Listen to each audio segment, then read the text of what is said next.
Good evening, Postal family. How's everybody doing? My name is Saeed. Welcome back to my channel. How's everybody doing this Tuesday evening? Well, today I got a little something for y'all. Since it's the summertime, approaching very fast, and I've been in my LLV for a few years now. I was just thinking, just dig up some research on this thing and when it was built back in the 80s and 90s. What made them not created with AC in it? So I just did a research. I know it doesn't, it's really not a question right now. We've had these things for a long while, but I just want to do my digging, see what I can dig up. What was the actual reason?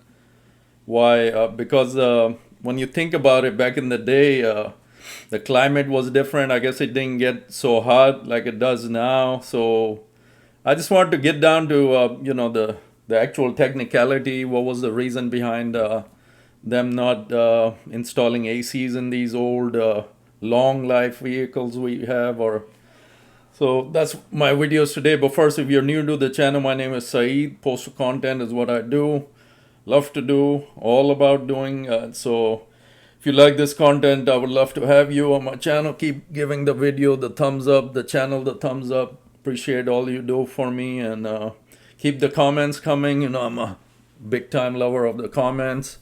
If I haven't got back to you, my apologies. Working on it.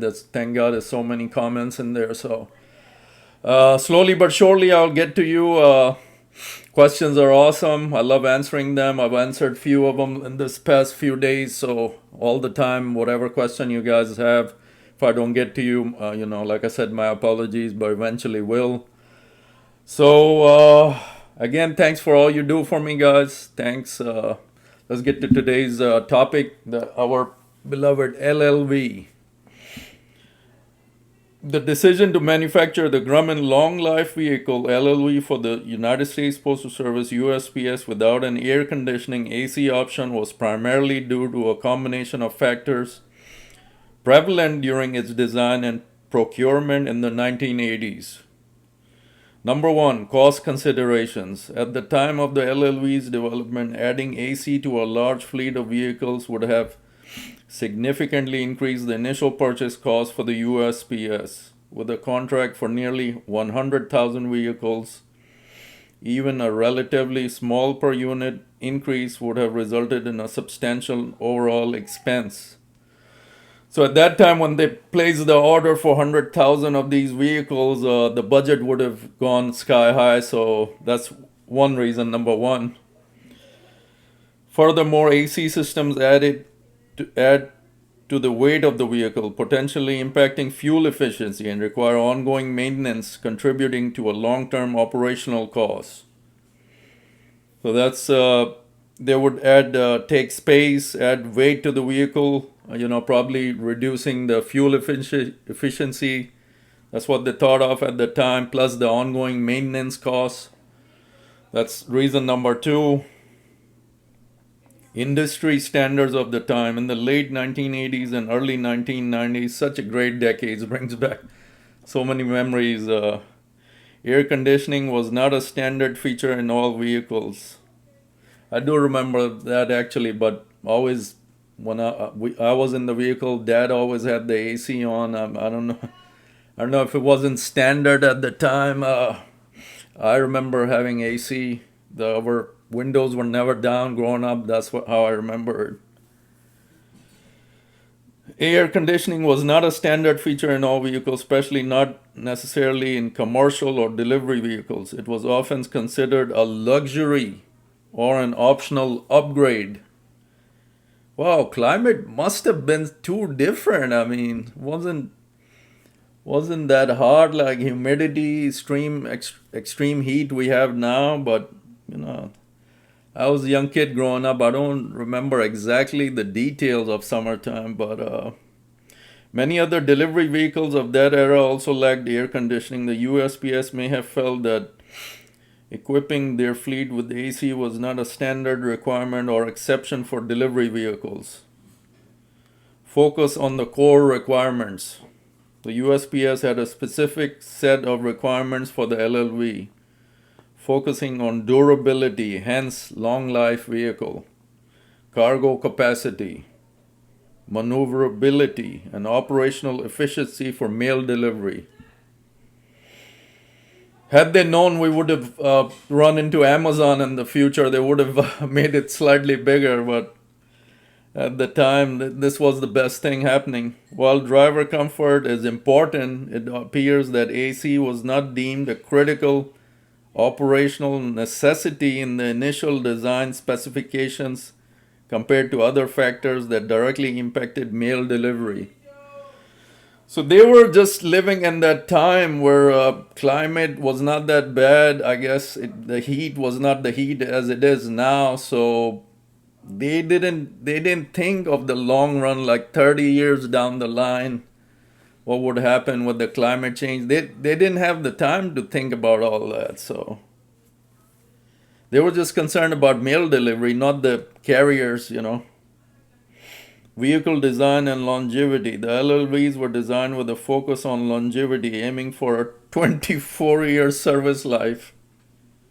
They've gone well beyond that. Great job.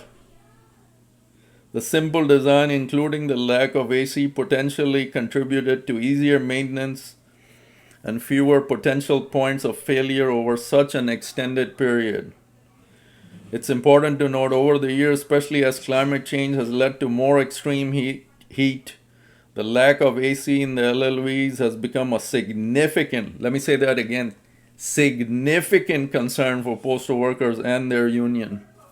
It's a very serious concern right now. The carriers losing lives. Last few summers, we've had that supervisor that did a check ride, and as you remember, she came back to the station and went to the restroom, and that was it. She passed away. Heat exhaustion. There was a lot of other incidents. This is a very, very serious concern right now for the LLVs. The stations that have gotten the new matrices and the other new vehicles, you guys are good, but like my station, we're still stuck with the LLV. Climate change, AC, concern for postal and their union. There have been increasing calls and attention to the health and safety risks associated with operating these vehicles in high temperatures. The USPS is now in the process of replacing the aging LLV fleet with the next generation delivery vehicle, NGDV. Lucky stations have those. Mine, there's not even, mechanics have said nothing for the next 5-6 years, maybe more. No word on even the new matrices coming where I'm at. So they keep bringing these LLVs back to life. Ones that die out or burn out, they tow them and give us another old LLV to replace, which will include air conditioning, the NGDV, which will include air conditioning along with other modern safety features like airbags. This acknowledges the evolving understanding of a driver comfort and safety as essential aspects of vehicle design, especially for those who spend their entire workday operating them. So that's a quick rundown in the history of the LLV. I just thought it would be interesting. I'd dig it up, what actually happened. So basically the two factors were the weight of the AC unit in each LLV would have cost more maintenance. So the cost they were looking at. And then they had a set amount of, budget for the 100,000 orders placed. So they couldn't put the ACs in all of them, So at the time, the climate, sort of speaking, was not that bad. So they didn't think about the long run, the future of the LLV, and the climate is going to change. They didn't take that into perspective. So, hence this thing was created without AC. So it's still going strong. I love my LLV. I'm not complaining about the no AC, but I was just, since I've have it for a few years now, I went on to thinking that, just let's do some digging into how it was built and what were the factors, why it wasn't had AC in it. So cost considerations, like I said, development AC in the large fleet with a contract. So that's what they were looking at. Substantial overall expense. Weight, I mentioned, industry standards of the time, 80s and 90s. AC was not a standard feature, hard to imagine, but back in the day, AC was only for luxury vehicles. Also, many other vehicles at the time lacked AC.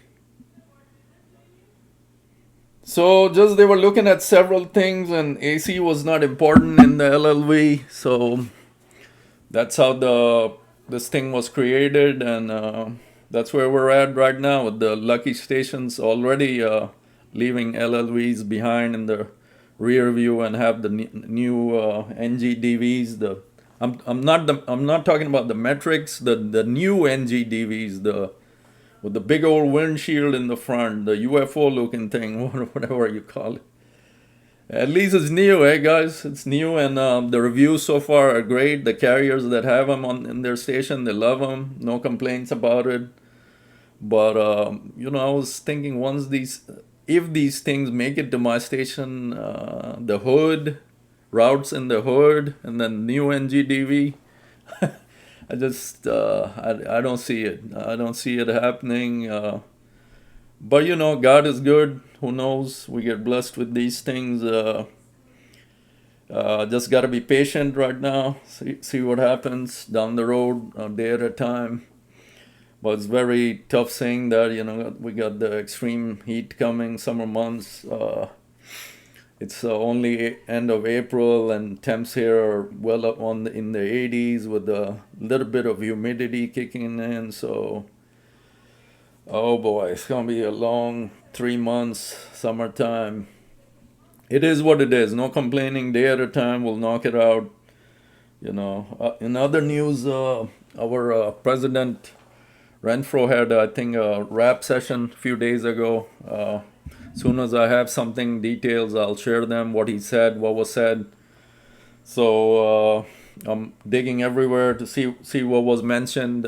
So once I have something, I'll definitely pass it on to you guys. So everybody, thank you again for everything you all do for me, the support, all the thumbs up you guys give me on my channel, all the comments, all the praises, all the appreciate comments. I can't thank you guys enough from the heart. Thank you so much for that. And if I've helped you in your questions, also, it's my pleasure. That's what I do. For question I know right on top of my head, so I'll answer it. But I will definitely research and get you that answer if I don't know it. So that's it for this one. Hope everybody's having good days in this changing weather, and hope everybody stays good. Stay safe out there, guys. Saeed out. We'll see you next time.